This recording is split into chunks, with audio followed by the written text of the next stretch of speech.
খেলা চলছে বিশ্বজুড়ে। ফুটবল ক্রিকেট ছাড়াও খেলা রয়েছে এক দীর্ঘ ফর্দ। শুধু ফলাফল নয়, গত আজ এবং আগামীর খেলাকে প্রেস বক্স থেকে আমরা দেখতে চাই ভিন্ন চোখে। সেই দেখাটাই দেখতে পাবেন এখন মাঠে। সঙ্গে আছে আমি নোমান আব্দুল্লাহ।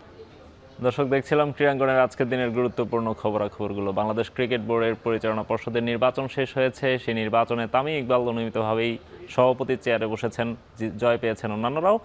সব কিছু মিলিয়ে বিসিবির নির্বাচনটা কেমন ছিল সেটি নিয়ে আমরা আজকে আলোচনা করব। আমাদের সঙ্গে আছেন সিনিয়র ক্রীড়া সাংবাদিক সেকান্দার আলী। সেকান্দার ভাই, আপনাকে স্বাগত জানাচ্ছি। ধন্যবাদ আপনাকে। সেকান্দার ভাই, অনেক বছরের অভিজ্ঞতা আপনার ক্রীড়া সাংবাদিকতার, অনেকগুলো নির্বাচন দেখেছেন বিসিবির।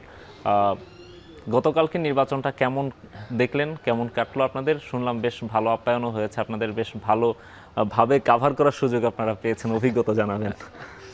দেখুন, এইরকম অভিজ্ঞতা গত 15 বছর ধরে হয়ে আসছে, কিন্তু যে বিষয়টা হচ্ছে যে আমরা আগে যেটা দেখেছি নির্বাচনের ক্লাব ক্যাটাগরিতে সাধারণত এখানে যারা এক্সপেরিয়েন্স সংগঠক বা যারা এখানে অবদান রাখছেন দীর্ঘ অনেক বছর ধরে, তাদের কাজের অভিজ্ঞতা রয়েছে, তারাই কিন্তু এতদিনে এসেছেন। আমরা যদি দেখি একটু অতীতে ফিরে যাই, নাজমুল হাসান পাপনদের সময় ম্যানিপুলেট করা হতো, কিন্তু তারা ওখানে কারা কারা ছিলেন?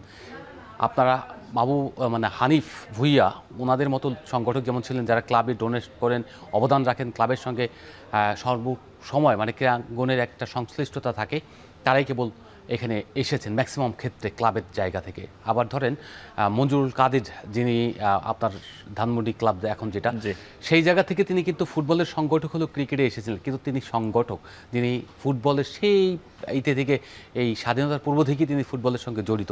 এরকম বহু লোক ছিলেন যারা আমরা সংগঠক হিসেবে দেখেছি। এখন যদি এই বোর্ডে আমরা তলিয়ে দেখি বা খতিয়ে দেখি, তাহলে আপনি এই নির্বাচিত কমিটিতে কয়জন আপনি পাবেন যারা আসলে এই 5 আগস্টের পূর্বে তারা সংগঠক ছিল?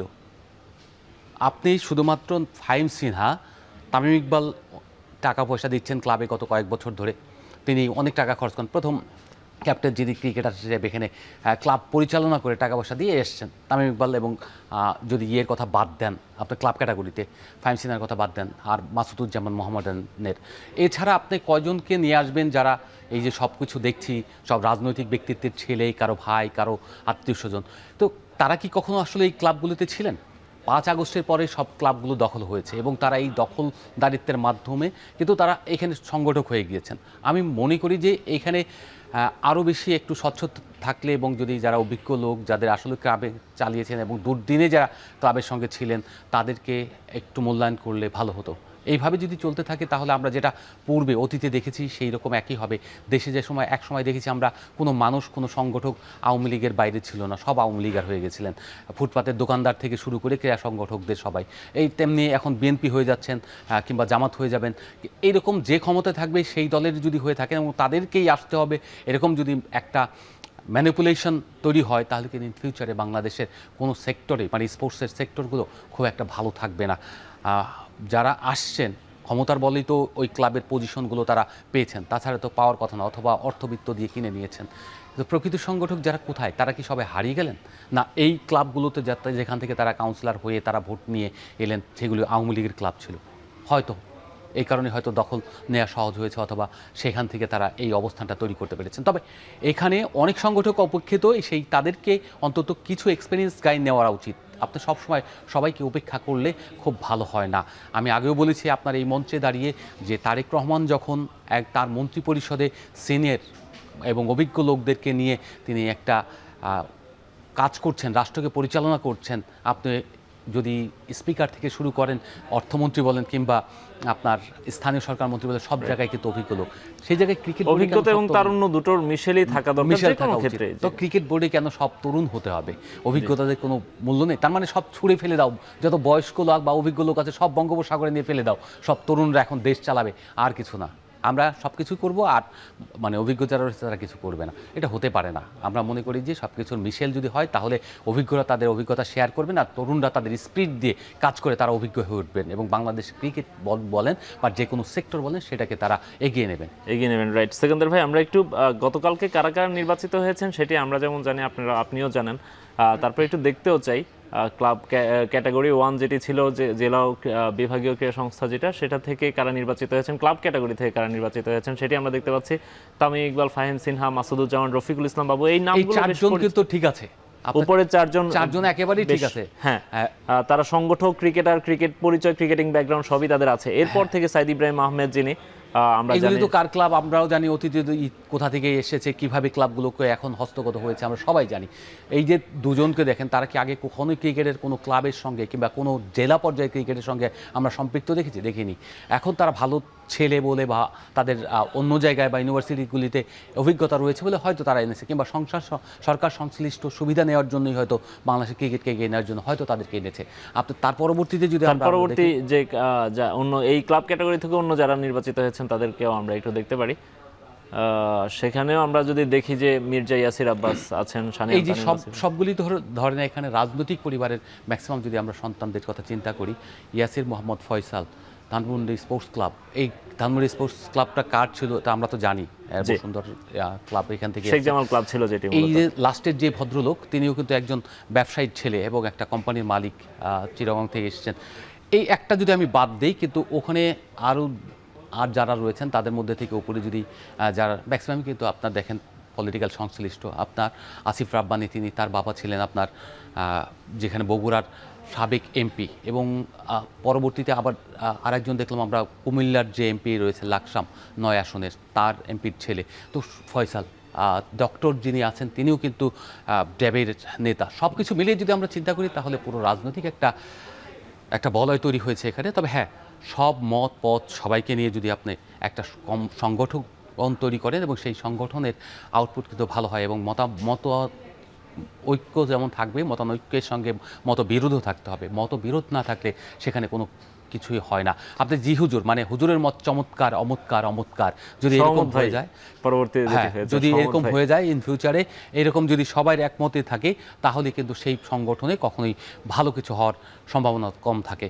আপনি ভালো জিনিসকে সবাই সমর্থন দেবে, কিন্তু যেটা ভালো নয় বা কিংবা ব্যাকডোর দিয়ে কিছু হচ্ছে সেটাকে প্রতিবাদ করার জন্য কিছু লোক থাকতে হয়। সেই লোকগুলো কারা আমরা সেখানে কিন্তু দেখতে পাচ্ছি না। এখানে ধরেন যে কয়জন চারজন বাদ পড়ে গিয়েছেন, ওই চারজনের মধ্যে একজন এলে কিন্তু খুব ভালো হতো।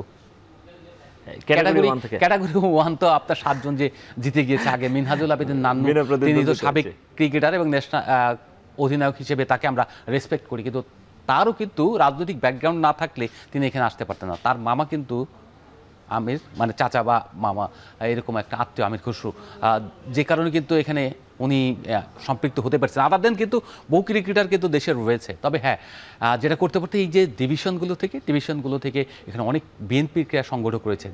আওয়ামী লীগ আমলে যেমন আওয়ামী লীগের ক্রীড়া সংগঠকরা এসেছে, তেমনি বিএনপির ক্রীড়া সংগঠকরা যদি আসতেন তাহলে আমরা কিন্তু অভিবাদন জানাতাম যে হ্যাঁ, ওনারা এখানে অবদান রেখেছেন, দীর্ঘদিন উপেক্ষিত ছিলেন, কিন্তু তারা কিন্তু ক্রীড়া সংগঠক।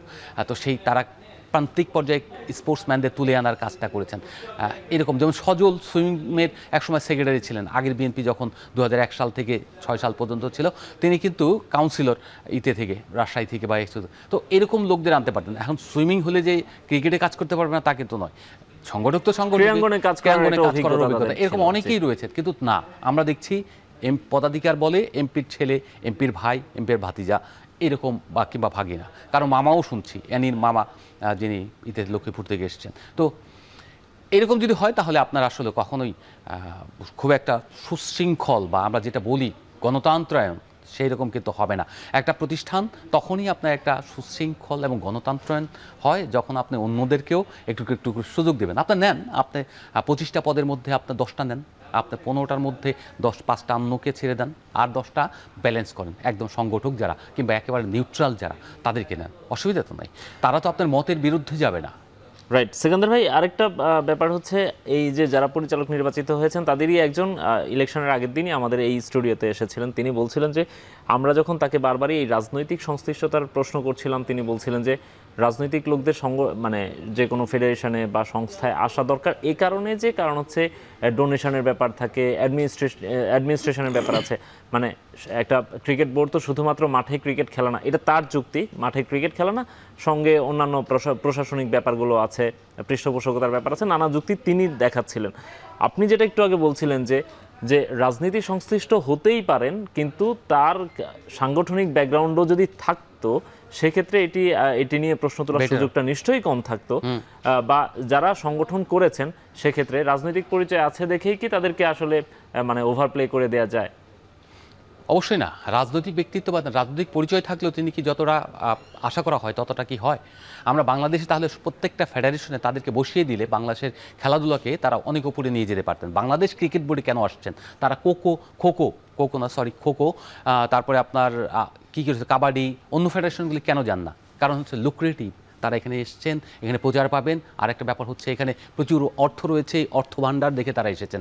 এখানে কোনো দায় দেনা দিতে হবে না, অর্থ লগ্নি করতে হবে না, বা টাকা আনার জন্য বাইরে যেতে হবে না। এখানে স্পন্সর অটো আসে, এখানে টিভি রাইটস থেকে পয়সা আসে, আইসিসি থেকে পয়সা দেয়। যদি সুইমিং ফেডারেশনের মতো হতো, কিংবা ওই যে খোখো ফেডারেশন, ঘুরে টাকা নিয়ে আসতে হয়, কিংবা তীর ধনুকের যে খেলা, ওইটা যদি আর্চারি থেকে হতো, তাহলে কিন্তু আপনি কি যে কষ্ট।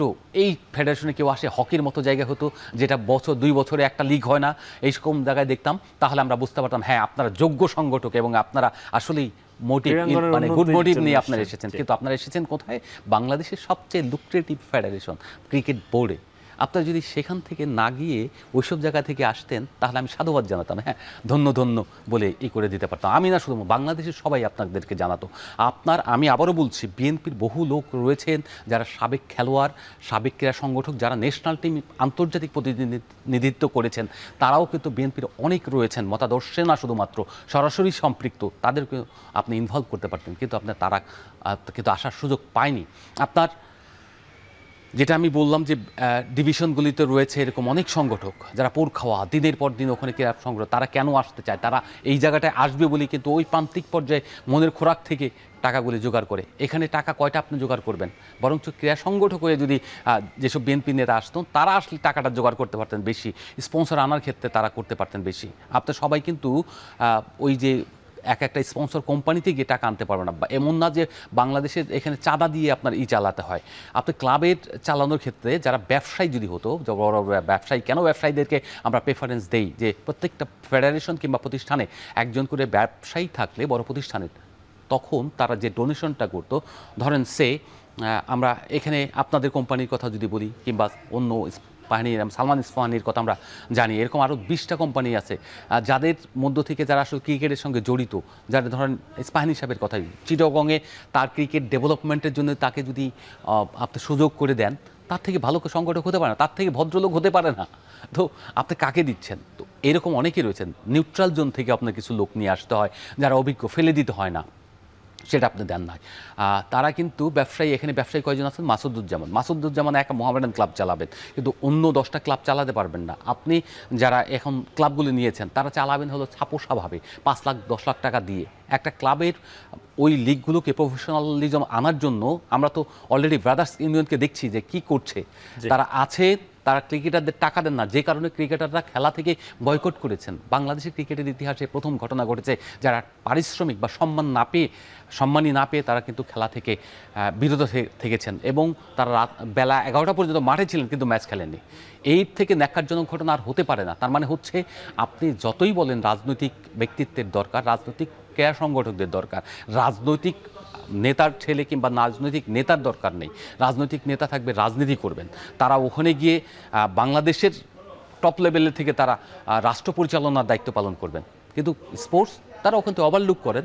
কিন্তু এটা দরকার আছে, যদি সংগঠক হয়ে আসতেন, সংগঠক হতেন, বা এখনও সুযোগ রয়েছে। এখন যদি লেটস সি তারা 4 বছর চালাবেন কি করে। সেকেন্দার ভাই, আমরা একদম শুরু থেকে এই সরকার গঠনের পর থেকে আমরা ক্রীড়া প্রতিমন্ত্রীর কাছ থেকে যেমন অসংখ্যবার শুনেছি, যারা সংগঠকরা আছেন তাদের কাছ থেকে, বিএনপি পন্থী সংগঠক, সরকারপন্থী সংগঠক যারা আছেন তাদের কাছ থেকে অসংখ্যবার আমরা শুনেছি যে একটা রাজনৈতিক প্রভাবমুক্ত ক্রীড়াঙ্গন তারা উপহার দিতে চান। তো সেই রাজনৈতিক প্রভাবমুক্ত ক্রীড়াঙ্গন দেখার প্রথম ধাপটা মনে হয় আমরা বিসিবি নির্বাচনে দেখে ফেললাম। সেখান থেকে আমরা আরও আলোচনা করব, তার আগে ছোট্ট একটা বিরতি নিব। এখন মাঠে নিচ্ছে একটা বিরতি, ফিরছি একটু পরেই।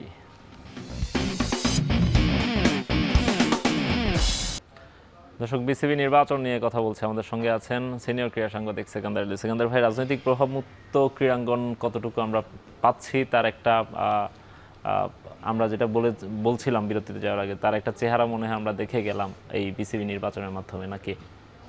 বাংলাদেশের ক্রীড়াঙ্গনের মানে পোস্টার যদি বলি সেটা তো ক্রিকেট বোর্ড। তো ক্রিকেট বোর্ডের ইলেকশনটা মানে এটার একটা প্রতিফলন তো নিশ্চয়ই অন্যান্য ফেডারেশনগুলোতেও থাকবে। দেখেন পৃথিবীর কোথাও আপনার রাজনৈতিক প্রভাবমুক্ত আপনার ফেডারেশন বা ক্রীড়া সংস্থা পাবেন না, কিন্তু এই সেটার মাত্রা আছে। না, আমার মনে হয় সেকেন্দার ভাই এটা আমি একটু আপনার সঙ্গে ডিসএগ্রি করি এই লাইনটাতে। কেন করছি, আপনি হয়তো সাবকন্টিনেন্টের কথা বলতে পারেন, ইন্ডিয়া বা পাকিস্তানে হয়তো পলিটিক্যাল ফিগারস থাকে এই ক্রিকেট বোর্ডে। আপনি অস্ট্রেলিয়া ইংল্যান্ডে কি এরকম পলিটিক্যাল লোকজন থাকে ক্রিকেট বোর্ডে? আমার কাছে মনে হয় অস্ট্রেলিয়ার রাজনৈতিক ধারণাটাই আলাদা। অস্ট্রেলিয়ার রাজনৈতিক ধারণার সাথে যেহেতু আমরা বোর্ডের কথা বলছি না, বাংলাদেশ ক্রিকেট বোর্ড মানে সাবকন্টিনেন্ট, আপনি যেহেতু এই সাবকন্টিনেন্টের লোক, আপনার চিন্তা করবেন সাবকন্টিনেন্ট দিয়ে। আপনি যদি অস্ট্রেলিয়ার সাথে তুলনা করেন তাহলে কিন্তু আপনারা আমার আত্মহত্যা করা ছাড়া কোনো গতি নেই, কারণ অর্থনৈতিক থেকে শুরু করে রাজনৈতিক আমাদের সামাজিক কাঠামো সেটা আলাদা। আমরা এখানে আমাদের এখানে প্রত্যেকটা জিনিস প্রভাবিত হয় রাজনৈতিক ছত্রছায়ায়। আমরা রাজনীতির বাইরে কখনো যেতে পারি না। চায়ের দোকানে বসে যে পরিমাণে রাজনৈতিক মানে আলোচনা করে, তার থেকে আধা ঘন্টা যদি ব্যয় করতো বই পড়ার ক্ষেত্রে বা অন্য কিছু করার ক্ষেত্রে, তাহলে এখান থেকে হাজার হাজার বিজ্ঞানী তৈরি হতো। এখানে যদি ক্রিকেট মাঠে গিয়ে কিংবা ফুটবল মাঠে গিয়ে এখানে আমাদের ছেলে মেয়েরা ফুটবল খেলতো, ক্রিকেট খেলতো প্রতিদিন 2 ঘন্টা করে, তাহলে এখান থেকে লক্ষ লক্ষ ছেলে মেয়ে স্পোর্টসম্যান তৈরি হতো। কিন্তু সেটা হয় না। আমাদের দেশের প্রত্যেকের আগ্রহ হলো ওই জায়গায়, কিন্তু ওখান থেকে কিছু হতে পারে না। হলো সুবিধা আদায়ের জন্য ওই ফুটপাতে 2টা দোকান দেবে ওখান থেকে। ঠিক একইভাবে আমাদের এখানে যারা আসেন তারা হলো লুক্রেটিভ যেসব বিষয় আছে সেগুলি নিয়ে। আপনি যেটা বললেন প্রশ্ন, রাজনৈতিক মুক্ত ক্রীড়াঙ্গন, রাজনীতি মুক্ত ক্রীড়াঙ্গন হবে না এইসব কারণে। ব্যক্তি সত্তার ভিতরে যখন লুকিয়ে থাকে আর ড্যাশিং ডুশিং এরকম মেরে যখন আপনার সামনে এগিয়ে যাওয়ার একটা প্রবণতা আমাদের সবসময় থাকে, সেক্ষেত্রে আমি রাজনৈতিক ছত্রছায়া এখানে আসবে এটাই স্বাভাবিক এবং সেটাই হয়েছে। যারা বলেন রাজনৈতিক প্রভাব মুক্ত, তারা তো নিজেরাই রাজনৈতিক। এখন আমি রাজনৈতিক হয়ে ওই যে হযরত মুহাম্মদ সাল্লাল্লাহু আলাইহি ওয়াসাল্লাম আমাদের প্রিয় নবী, তিনি বলেছিলেন যে মিষ্টি খাওয়ার আগে, একটা গল্প তো আমরা সবাই জানি মসজিদে, যে বাচ্চা মিষ্টি খায় এবং তার দাঁতের ক্ষতি। মহানবী সাল্লাল্লাহু আলাইহি ওয়াসাল্লাম আগে মিষ্টি খাওয়া চেয়েছেন, তারপরে বলেছেন যে আমি মিষ্টি খাওয়া বাচ্চাকে বলেছেন যে মিষ্টি খাওয়া মানে ছেড়ে দাও, এটা ভালো না, তো দাঁতের ক্ষতি হয়। একই রকম আমাদের এখানে আগের যখন বলবেন আপনার রাজনৈতিক মঞ্চে দাঁড়িয়ে যখন বলবেন রাজনৈতিক মুক্ত ক্রীড়াঙ্গন হবে, আপনি কখনোই পারবেন না। কারণ তার উপরে যে বলবেন তার উপরে হাজারটা প্রেশার রয়েছে এখানে আসার জন্য। কারণ আপনি তাদেরকে বাদ দিয়ে এখানে আসবেন, আপনার মন্ত্রিত্ব ছুড়ে যাবে যদি আপনি 50 জন এমপির বিরুদ্ধে দাঁড়ান। তার মানে হচ্ছে যে আপনি পুরোটাই রাজনৈতিক ব্যাপার, সেটা হচ্ছে কতটা মিনিমাইজ এবং ম্যানেজ করতে পারবেন, দ্যাট ইজ ইম্পর্টেন্ট। আপনি কতটা রেসপেক্ট দিচ্ছেন আপনার সংগঠকদেরকে, সেটা হলো ইম্পর্টেন্ট। এইভাবে যদি চলতে থাকে তাহলে একসময় ক্রিকেটের ভালো সংগঠক পাবেন না। হয়তো আপনি মেম্বার সেক্রেটারি বানাবেন, কিন্তু আপনি প্রকৃত সংগঠক পাবেন না। সংগঠকদের ঠেলে বের করে দেওয়া এবং সংগঠকদের বিদায় করে দেওয়া এবং একটা গেমকে ধ্বংস করার প্রথম পদক্ষেপ হলো আপনাদের প্রকৃত সংগঠকদের সরিয়ে দিয়ে আপনার রাজনৈতিক কিংবা ক্ষমতাবানদের এখানে প্রতিষ্ঠিত করা। আপনি যখন দেশের রাজনীতিতে শুধুমাত্র ব্যবসায়ীদের সুযোগ দিবেন, তখন প্রকৃত রাজনীতিবিদরা সরে যাবে। তখন যেটা হচ্ছে বিগত আমরা সরকারগুলোতে দেখেছি এবং ইন ফিউচারে হয়তো আমরা দেখব। তো একইভাবে বাংলাদেশের ক্রীড়াঙ্গন আমি মনে করি প্রথম ধাক্কাটা যখন যেখানে থাকা উচিত, যার যেটা কাজ তাকে সেটি করতে দেওয়া উচিত, যেটা আমাদের দেশে হতে পারে রাজনৈতিক সংশ্লিষ্ট। আমি তাকে বললাম রেদওয়ান ফুয়াদ, আমরা তাকে নিয়ে কিন্তু সমালোচনা করছি না। রফিকুল ইসলাম বাবু, তাকে নিয়ে আমরা সমালোচনা করছি না, কারণ তারা হচ্ছে যে এই মাসুদুজ্জামান, তাদেরকে আমরা সমালোচনা করছি না, কারণ তাদেরকে আমরা সাধুবাদ জানাচ্ছি। তারা না থাকলে তো এই বোর্ড একেবারে ফোকলা হয়ে যেত, তাই না? তো সেই জায়গা থেকে আমরা সাধুবাদ কেন জানাচ্ছি? কারণ তাদের একটা স্পোর্টস ব্যাকগ্রাউন্ড রয়েছে, আজকে থেকে না 20, 30, 25, 40 এরকম বছর অভিজ্ঞতার। তো এত বছরের অভিজ্ঞতা, এত অবদান, এত দান মানে ইনভেস্ট, তো সেগুলির আপনি মূল্যায়ন করবেন না? এটাই হচ্ছে সংগঠনের একটা উদ্দেশ্য। যারা প্রকৃত যে জিনিসটা বোঝেন, যারা যে জিনিসে ত্যাগ স্বীকার করেছেন, অবদান রেখেছেন, তাদেরকে সেই জিনিসে, সেই জায়গায়, সেই পজিশনে রাখা। তবে এই আবার বললাম, আমি 12 জনের মধ্যে যদি 4 জন রাজনৈতিক ব্যাকগ্রাউন্ড হতো আর 8 জন যদি আপনার হতো মানে ক্রীড়া সংগঠক হতো, সবাই ক্রিকেট সংগঠক হতেন, তাহলে আমি সাধুবাদ জানাতাম। 4 জন, 8 জন কিন্তু না। কিংবা যারা এসেছেন সবারই রাজনৈতিক পরিচয় আছে, কিন্তু রাজনৈতিক পরিচয় ছাপিয়ে তাদের সংগঠক পরিচয়টা যদি বড় হতো, সেক্ষেত্রে নিশ্চয়ই প্রশ্ন তোলার সুযোগ থাকতো না। নির্বাচন প্রক্রিয়াটা কেমন হলো সেকেন্দার ভাই, সেটা নিয়ে কথা বলতে চাই। গত কমিটি যে কমিটিটা ছিল, এই অ্যাডহক কমিটির আগে বুলবুল ভাইদের যে কমিটিটা ছিল, আমার মনে আছে আপনার সঙ্গে আমার এটা নিয়ে একটা লম্বা আলোচনা হয়েছিল। আপনি সেই কমিটির সেই ইলেকশনের অনিয়মগুলো নিয়ে নানাভাবে প্রশ্ন তুলেছিলেন, নানা কথা বলেছিলেন। এই ইলেকশনটাতে আমরা একই অনিয়মগুলো কিন্তু দেখলাম। আপনি কাউন্সিলর বাছাই প্রক্রিয়া থেকে শুরু করে যদি বলেন, এবার হয়তো কাউন্সিলর বাছাই নিয়ে প্রশ্ন ওঠেনি এই কারণে, কারণ বুলবুল ভাই একটা চিঠি দিয়েছিলেন, যে চিঠিটার কারণে উনি ধরা খেয়ে গিয়েছিলেন। এবার হয়তো তামিম ইকবাল চিঠি দেননি, কিন্তু তারা তাদের পছন্দ মতো কাউন্সিলরদেরকেই তারা পেয়েছিলেন। At the same time E vote বিতর্ক, যেটা অনলাইনে যেই পরিমাণ সংখ্যক ভোট দরকার ছিল আসলে একজন কাউন্সিলর, মানে একজনকে জেতানোর জন্য, সেই পরিমাণ কাউন্সিলর কিন্তু অনলাইনে ভোট দিয়েছেন 39 জন 76 জনের মধ্যে। সো অনিয়মগুলো কিন্তু রয়েই গেছে সেকেন্দার ভাই। সেক্ষেত্রে আপনি আগের বোর্ডটাকে প্রশ্নবিদ্ধ করলেন, এই বোর্ডটাকে তাহলে আপনি কি করবেন? দেখুন, আগে সবচেয়ে বড় ফলটা হয়েছিল আপনার রাতে ভোট করা, যেটা হলো সাইফুল নামে একজন এপিএস ছিলেন আগের উপদেষ্টার। তিনি রাতে একটা হোটেলে বসে সবার কাছ থেকে ভোটগুলো নিয়েছেন এবং নিয়ে একই প্যানেল একই জনকে দিয়েছেন। এটা ছিল আপনার গঠিত অপরাধ এবং এটাই আপনার দুর্নীতির বা আপনি যে অন্যায় করেছেন সেটার একটা চাক্ষুষ প্রমাণ, যেটা যে ভোট দিয়েছেন তিনি এসে বাইরে এটা কিন্তু প্রকাশও করেছেন। অতএব সাক্ষী হিসেবে তিনি কিন্তু ননীগোপাল হয়ে গেছেন। তার মানে হচ্ছে যে আপনি কিন্তু শেষ ওখানে প্রমাণ সাপেক্ষে এটা একটা জাজমেন্ট হয়েছে। আরেকটা জিনিস হচ্ছে যে একই মঞ্চে বসে আপনি ভোট না, ভোট তো আপনার ম্যানিপুলেট হয় কীভাবে? আপনি ধরেন আপনার যারা নির্বাচন করে বা নির্বাচনে দাঁড়ায় তারা কিন্তু হয় কেউ টাকা দেয়, কেউ উপহার দেয়, কেউ ম্যানেজ করে কথা দিয়ে, আন্তরিকতা দিয়ে। যেহেতু এখানে খেলাধুলার অনেক ব্যাপার থাকে, এখানে খেলাধুলায় ইনভেস্ট করতে হয়, এখানে ওইভাবে কিন্তু ম্যানেজ হয়েছে। যে 39 জন লোক ভোট দিয়েছেন, যে তার বিভিন্ন জায়গায় বসে মেজর ইমরোজও অনলাইনে করেছিলেন, তিনি অস্ট্রেলিয়াতে ছিলেন, তিনি দেশে আসছেন পরে আমি বলে রিকোয়েস্টে। বিষয়টা হচ্ছে যে তারা যেখানেই থাক, ঢাকার ক্লাবের প্রথম প্রশ্ন হচ্ছে আমার ঢাকার ক্লাবের লোকজন কেন ঢাকায় বসেও আপনার অনলাইন ভোট দেবেন? এক। দ্বিতীয়ত হচ্ছে এই সিস্টেমটা বদলানো উচিত। যারা ঢাকায় থাকবেন অবস্থানগতভাবে তারা ভোট দিতে পারবেন না এবং তারা ই ভোট দিতে পারবেন না, তাকে ভোট দিতে হবে আপনার ঢাকার বাইরে গিয়ে। এখন তামিম যেটা বলেছেন গতকালকে, যে তিনিও কিন্তু ই ভোটের নৈতিকতা নিয়ে প্রশ্ন তুলেছেন। আগে যে কমিটিতে ছিল সেটা একটা গুঞ্জন আছে সেকেন্দার ভাই, তামিম ইকবাল নিজেও নাকি ভোট দিয়েছেন। আমি নট শিওর। আচ্ছা, তো আমি যেহেতু জানি না, আমি বা এইভাবে চিন্তাও করিনি, সেই জায়গা থেকে হওয়ার কথা না আমার। যদি প্রেসিডেন্ট, তো আপনি দেখছেন যে প্রেসিডেন্ট তো ভোটটা দিয়েছে, তার ছবি আছে। আবেদন করেছিলেন, আমি সরি, মানে আবেদন করলে তো আবেদন তার করার কথা না, কারণ প্রেসিডেন্ট যখন আপনি ক্যান্ডিডেট হবে তার ছবিও আছে, প্রমাণ আছে। তিনি ভোট দিয়েছেন সরাসরি, সেটা আমরা দেখেছি, আপনার ছবি আছে, প্রমাণ আছে। অতএব আপনাকে আমরা ছবি দেখছি এতক্ষণ ধরে, কিন্তু তিনি আবেদন করেছিলেন এই ধরনের একটা। এখন আপনি গুঞ্জন তো অনেক কিছু হতে পারে, গুঞ্জন তো গুঞ্জনই, কিন্তু সেটা প্রমাণ সাপেক্ষ হতে। ভোট যখন দিয়েছেন, ছবি যখন রয়েছে, তখন তিনি ভোটটা সরাসরি দিয়েছেন, আর তার আবেদন করার প্রয়োজন নেই প্রেসিডেন্ট হিসেবে ভোট দেওয়ার জন্য, বা তিনি যখন প্রেসিডেন্ট রয়েছেন তৎকালীন সময়। সো ওইটা বাদ, যেটা হচ্ছে আমরা যেটা বলতে চাচ্ছিলাম, যে এই যে কাঠামোটা বিসিবির বিদ্যমান গঠনতন্ত্র, সেই গঠনতন্ত্র চৌর্যবৃত্তির একটা পন্থা রাখার জন্য কিন্তু এই যে ই ভোটের ব্যবস্থা, ই ভোট কেবলমাত্র আপনার ঢাকার বাইরে থাকলে কিংবা বিদেশে অবস্থান করলে সেই জন্য আপনি দিতে পারবেন। এইরকম বিধানটা সংস্কার, মানে মডিফাই করার যে একটা প্রক্রিয়া, সেটা কিন্তু গত কয়েক বছর ধরে হয়নি। ফারুক ভাই এসে চেষ্টা করতে গিয়েছিলেন, কিন্তু সেটা হয়নি। তারা হাত দিয়েছিলেন অন্য জায়গায়, কিন্তু এই যে ইভেন্টের উপরে এটা ইন্টেনশনালি কিছু ইলিগ্যাল অ্যাডভান্টেজ নেওয়ার জন্য কিন্তু করা হয়েছে। আবার ধরেন এনএসসির 2টা কোটা রাখা হয়েছে। কেন রাখা হয়েছে? এই জায়গায় একটা সিস্টেম করা উচিত মডিফাই করে, যে এনএসসি থেকে 2 জন পরিচালক আসবে ঠিকই, কিন্তু তারা কেউ প্রেসিডেন্ট হতে পারবেন না। এই সিস্টেম যদি করা হয় তাহলে দেখবেন আপনার হস্তক্ষেপের পরিমাণ কমে আসবে। আবার জেলা এবং ডিভিশন থেকে কাউন্সিলর মনোনয়ন কিংবা পরিচালক বানানোর ক্ষেত্রে যেরকম হয়, ভোট যেহেতু কম হয়, সেই জায়গায় যেটা একটা বিষয় হচ্ছে যে সে কাউন্সিলর হতে হলে হয় তাকে ক্রিকেট বা স্পোর্টসে অবদান রাখতে হবে। একেবারে এটা রয়েছে গঠনতন্ত্রে। এখানে গঠনতন্ত্র রয়েছে যে হয় সাবেক খেলোয়াড় হতে হবে, অথবা কাউন্সিলর হওয়ার ক্ষেত্রে সংগঠক হতে হবে। সংগঠক মানে ওই সব জায়গায় যেসব কাউন্সিলর হয়েছেন তাদের একটা বিরাট পোর্শন যারা আসলে সংগঠক ছিলেন না। ক্রিকেট তো দূরে থাক, একটা একেবারে ভলিবল কিংবা আরও ছোটো খেলাও যদি হয়, বচি কুতকুত এইসব খেলা তো আর প্রাতিষ্ঠানিক না। তারপরে এইসবের জন্য তারা নিজেরাও খেলেন নাই বা অন্যদের জন্য খেলার অবদান সুযোগ করেও দেননি। তারা কোনো মাঠ তৈরি করে না কিংবা মাঠের জায়গায় যাননি। আমি শুনেছি যে বগুড়া স্টেডিয়ামের যে রাস্তাটা রয়েছে, সেই রাস্তাটা অলরেডি তার ওখান থেকে যিনি হয়েছেন কাউন্সিলর হয়ে, এমপি হয়ে, হয়ে পরিচালক হয়ে এসেছেন, তিনি অলরেডি রাস্তাটা বানিয়ে দিয়েছেন বাবাকে ধরে। তো এটা একটা ভালো দিক, যে এরকম যদি হয়, সবাই যদি তার এলাকায় কাজ করে দেয় স্পোর্টসের ডেভেলপমেন্টে, তাহলে ভালো।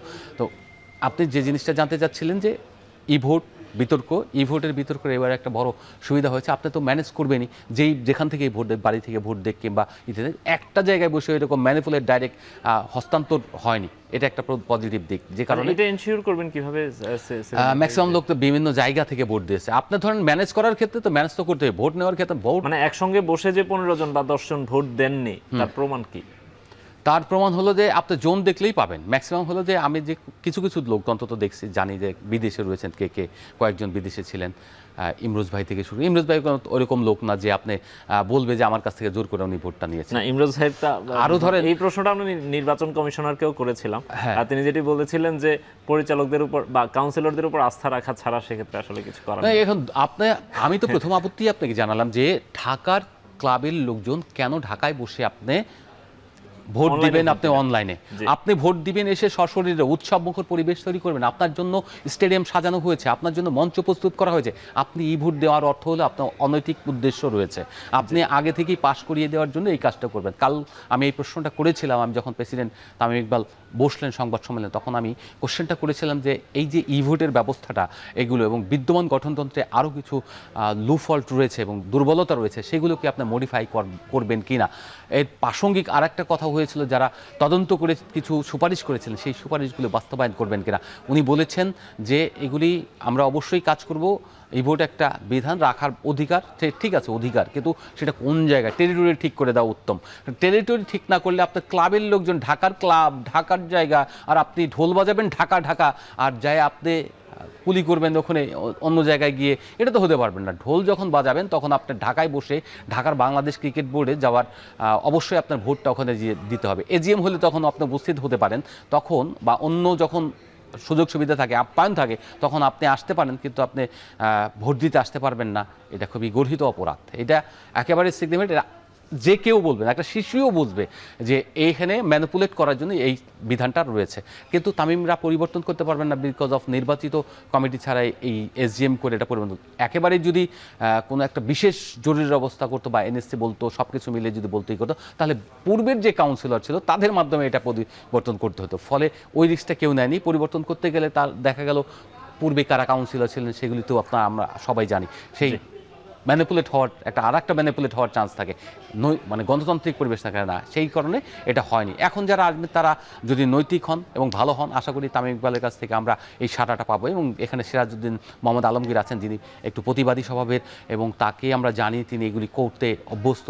গঠনতন্ত্র নিয়ে তিনি 2012 সালেও কাজ করেছিলেন, যে কারণে তাদের আসলে দেওয়ান শফিউল্লাহ আরিফিন টুটুল এবং তার কিন্তু আগের যে প্রধানমন্ত্রী ছিলেন তার রোশানলে পড়তে হয়েছিল আকরাম খানদের আপত্তির কারণে। তো এবার তারা নিশ্চয়ই এই খুঁটিনাটি বিষয়গুলোকে মডিফাই করে আপগ্রেড করবেন, যাতে এই সুযোগ সুবিধা ইন ফিউচারে যাতে অনৈতিকভাবে কেউ ব্যবহার করতে না পারে। রাইট, এই ফাঁক ফোকরগুলো যেন না থাকে। সেকেন্দ্র ভাই, আমরা আপনার সঙ্গে আরো আলোচনা করবো, তার আগে আরেকটা বিরতি নেব। এখন মাঠে নিচ্ছে আরো একটা বিরতি, ফিরছি একটু পরেই।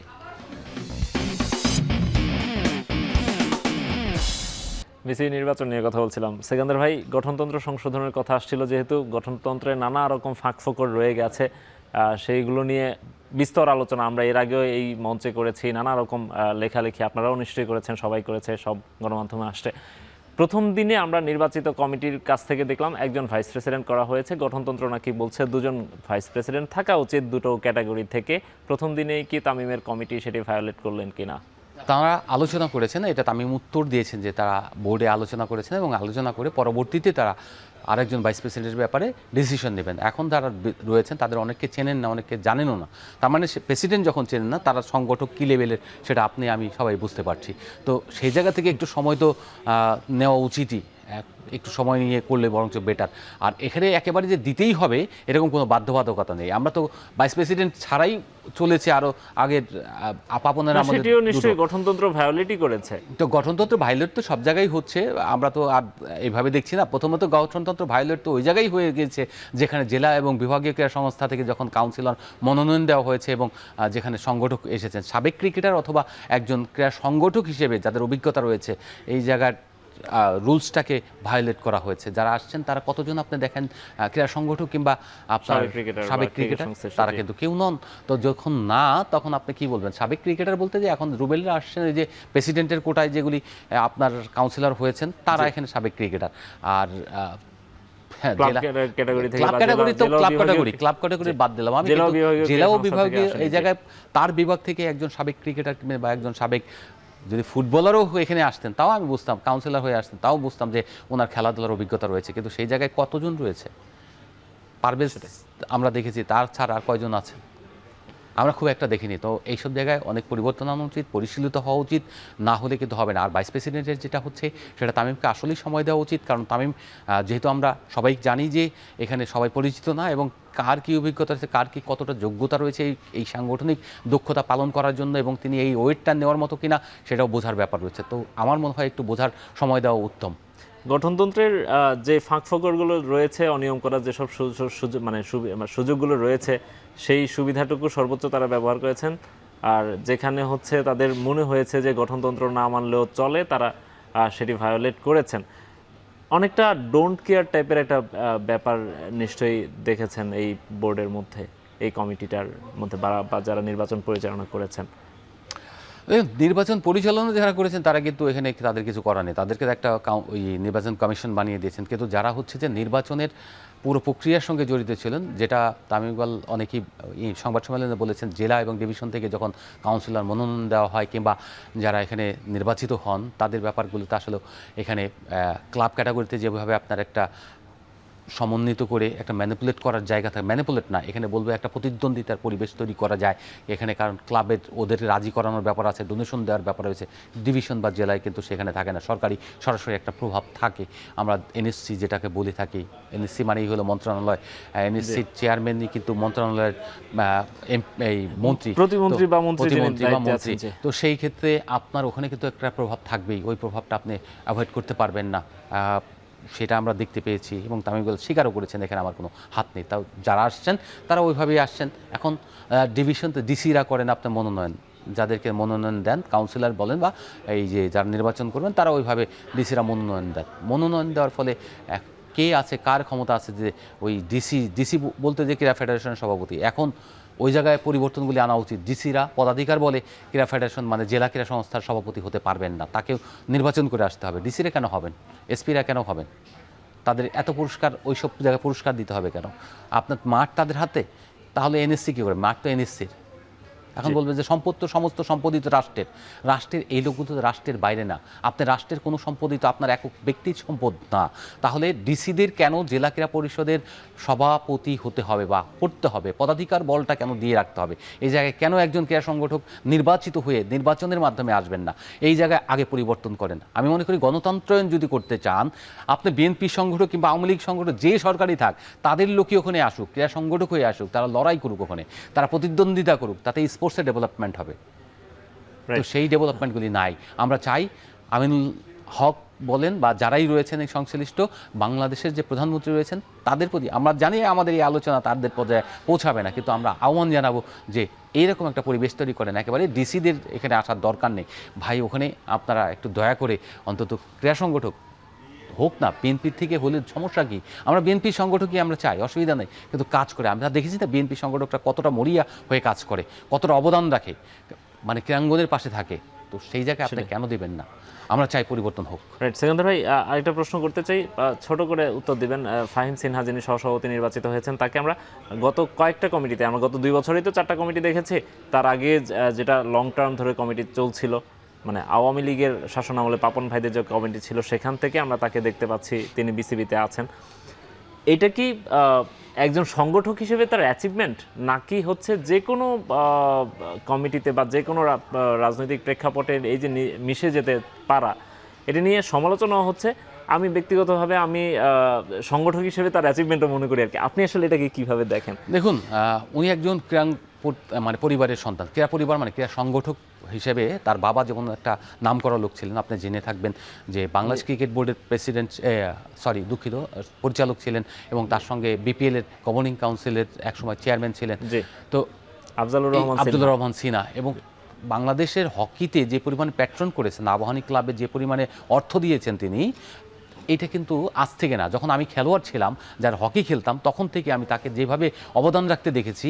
তো এই পরিবারের থেকে ফাহিম সিনহা উনি কিন্তু 2009 সাল থেকে এই স্পোর্টসের সঙ্গে, ক্রিকেটের সঙ্গে জড়িত। উনি ম্যানেজার হয়ে 19-এর ম্যানেজার হয়ে গিয়েছেন, এই দলের ম্যানেজার হয়ে গিয়েছেন। তো ওই জায়গা থেকে তার উত্থান, তিনি কিন্তু সংগঠক। আবার ক্রিকেটও একটা লেভেল পর্যন্ত খেলেছেন, লিগের 2nd ডিভিশন পর্যন্ত খেলেছেন। আবার তিনি কিন্তু পুল যেটা আমরা বলি, ওইটা ন্যাশনাল প্লেয়ারও ছিলেন, বাংলাদেশের প্রতিনিধিত্ব করেছেন। তার মানে ওনার একটা স্পোর্টসের ব্যাকগ্রাউন্ড রয়েছে। তো এইরকম স্পোর্টসম্যানরা আসা কিন্তু একেবারে দোষের কিছু না, এই বরঞ্চ তাদেরই আসলে তারা ভালো হয়। তাদের যেমন অর্থবিত্ত রয়েছে, তারা ডোনেশন করতে পারেন। আবাহনী ক্লাব এইবার দল ভালো বানাতে পারতেন না যদি তিনি না ডোনেশন দিতেন। কোটি টাকা ডোনেশন দিয়েছেন মানে আবাহনী ক্লাবে তার কাউন্সিলরশিপ দিয়েছেন, কিন্তু তিনি অন্য জায়গা থেকে হতে পারতেন। আবাহনীর মতো জায়গায় যখন প্রেস্টিজিয়াস একটা দলকে পেট্রন করে, তখন আপনাকে তাকে রেসপেক্ট দিতে হবে। আপনি যেটা বললেন মিশে যেতে পারে কিনা, মিশে যেতে পারাটাও কিন্তু একটা ইম্পর্টেন্ট ব্যাপার। কারণ হচ্ছে তিনি তো রাজনৈতিকভাবে তিনি সরাসরি না, তার চাচা রাজনীতি করতেন, বিএনপির মন্ত্রী ছিলেন আগের যখন সময় ছিল, তিনি প্রায় তো তাকে তার জান্নাত কামনা করে আমরা। কিন্তু তারা কিন্তু ওইভাবে ওই ধর্মার কাঠকড়া রাজনীতির সঙ্গে জড়িত নন। আচ্ছা, আরেকটা ব্যাপার হচ্ছে আমার কাছে যেটি মনে হয় সেটি হচ্ছে যে ক্রীড়াঙ্গনের লোকরা যদি এমন হন যে মানে রাজনৈতিক পট পরিবর্তন হলেও তাদের মানে তারা থেকে যাবেন, তাদের সমস্যা হবে না। ক্রিকেট বোর্ড বলেন, যে কোনো ফেডারেশন, সেগুলোর বিরামহীনভাবে চলবে। যদি সেটিই হয়ে থাকে, এই ধরনের লোকজন যদি বোর্ডে বা ফেডারেশনে থাকেন, আমার মনে হয় সেটি কামনা করি আর কি। এটাই হওয়া উচিত, আপনি যেটা চান সেটাই হওয়া উচিত বাংলাদেশে, না শুধুমাত্র সব জায়গায়। বাংলাদেশে অবভিয়াসলি হওয়া উচিত, কারণ বাংলাদেশের সব জায়গায় যদি ওইরকম ম্যানিপুলেট হতে থাকলে আমরা অতীত থেকে ভবিষ্যতের দিকে যাব না, আমরা অতীতেই পড়ে থাকবো এবং সেই অতীতকে বিলংস করতে করতে করতে আমরা একটা জায়গায় স্ট্যাগ হয়ে থাকবো। রাইট, সেখানে আমরা আপনার কাছে আরও একবার ফিরবো, তার আগে আরেকবার বিরতি নিব। এখন মাঠে নিচ্ছে আরও একটা বিরতি, ফিরছি একটু পরেই।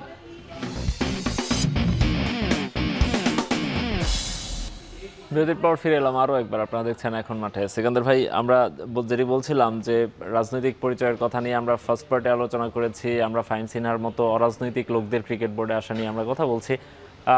এই ফাঁকফোকরের মধ্যে আমরা দুজনকে দেখছি যারা সরাসরি আওয়ামী লীগের রাজনীতির সঙ্গে জড়িত ছিলেন। একজন সাকিব ইবনে সালাম, যিনি চিটং থেকে এসেছেন, আপনি বলছেন ব্যবসায়িক প্রতিষ্ঠান, ব্যবসায়িক পরিবার থেকে এসেছেন, কিন্তু তিনি আওয়ামী লীগের কমিটিতে ছিলেন। মিজানুর রহমানকে আমরা দেখেছি বরিশাল থেকে এমপি ক্যান্ডিডেট ছিলেন, তিনি নমিনেশন চেয়েছিলেন, হয়তো পাননি। সিটি কর্পোরেশনের মেয়র হতে চেয়েছিলেন, সেই সুযোগও তার হয়নি, কিন্তু আওয়ামী লীগ তিনি করেছেন। এই দুজন ফাঁকফোকর দিয়ে কিভাবে আসলে চলে আসলেন এই সময়টাতে? এই জায়গায় যদি ধরেন তাহলে যে গণতন্ত্রের চর্চা হয়েছে এটা বলবেন। তো সেই গণতন্ত্রের চর্চা আপনার যদি ওনারা যেটা ছিলেন সেটা হচ্ছে যে আমি যতটুকু দেখতে পেয়েছি যে এখন পর্যন্ত এই যে আজকে কিছু ভিডিও ক্লিপস দেখলাম, এই ইন্টারভিউ আগে আমি দেখার সুযোগ হয়নি বা আমি খেয়াল করিনি কখনো। তো এই জায়গায় দেখলাম যে উনি যেটা বলেছেন, কিন্তু তার ব্যাকগ্রাউন্ড খুঁজলে কিন্তু আসলে ওইটা পাওয়া যায় না। মজার ব্যাপার হচ্ছে প্রত্যেক সরকার থাকলে হয়তো ওই যে ব্যবসায়ী বলে তাদের অবস্থা, মিজান ভাইয়ের কথা বলছেন, হ্যাঁ, ওনাদের ব্যবসায়ী হওয়ার কারণে পরিচিতি, এই যে মানুষের পরিচিতি হওয়া, তারপরে মানুষকে নিজের এগিয়ে যাওয়ার একটা অবস্থান তৈরি করা, পারিবারিকভাবে তার জায়গাটাকে আরও সমৃদ্ধ করা, ওই জায়গাটা করার জন্য তিনি হয়তো এই একটা অবস্থান নিয়েছিলেন, দেখেছিলেন যে এই জায়গায় গেলে হয়তো এরকম হবে। কিন্তু তার চেয়ে বড় ব্যাপার হচ্ছে তাকে কাউন্সিলর করা হয়েছে ডিভিশন থেকে, এবং কাউন্সিলর হওয়ার পরে তিনি ওখানে অবদান রাখার জন্য হয়তো একটা চেষ্টা তিনি করেছেন, এবং কাউন্সিলর যারা ভোট পেয়েছেন, 5টা ভোট পেয়েছেন, যেভাবে ওই যে কাউন্সিলর রয়েছেন বা তারা চান যে উনি আসতে পারে এখানে যে অবদানটা রাখতে পারেন ব্যবসায়ী হিসেবে, সেই কারণে হয়তো ওনাকে ম্যাক্সিমাম বিবেচনাটা করা হয়েছে। ওনাকে আসলে কোনো নেতা বা তার অতীত ব্যাকগ্রাউন্ড দেখে ওভাবে বিবেচনা করা হয়নি, তাহলে তিনি ব্যবসায়ী করতে পারতেন না। অনেকগুলি ইন্ডাস্ট্রি রয়েছে তার, এই ইন্ডাস্ট্রিতে তার যে অবদান রয়েছে সেই বাংলাদেশের জাতীয় অর্থনীতিতে তার অবদান অনস্বীকার্য। এবং সাকিব যিনি আছেন তারও এই পরিচয়, তাহলে তো তারা দেশেই থাকার কথা নয় এবং তাদের ব্যবসা প্রতিষ্ঠান সব কেড়ে নেওয়ার উচিত। তাহলে সেটা কিন্তু হয়নি। তাদের ব্যবসা প্রতিষ্ঠান যেহেতু চলছে, সব কিছুই চলছে, দেশের অর্থনীতিতে তাদের অবদান যেহেতু রয়েছে, জনগণের মানে আমরা 100 জন লোক যদি একটা প্রতিষ্ঠানে চাকরি করি, সেই প্রতিষ্ঠানকে আপনি ধ্বংস করে দেননি, মানে ধ্বংস করবেন না, তার মানে হচ্ছে যে তাদের রাষ্ট্রীয় অ্যাক্টিভিটিসে অংশগ্রহণ থাকা, এটা হলো গণতন্ত্রের চর্চা। যদি তারা আসে সেই জায়গায় আমি বলবো যে তাদের জায়গা থেকে তারা বিএনপি সরকার এই যে গণতন্ত্রের চর্চা দেখিয়ে দিয়েছেন। এতক্ষণ যে আলোচনা করলাম পক্ষপাতিত্ব, সেটাকে আড়াল করার জন্য এটা একটা ভালো উদাহরণ।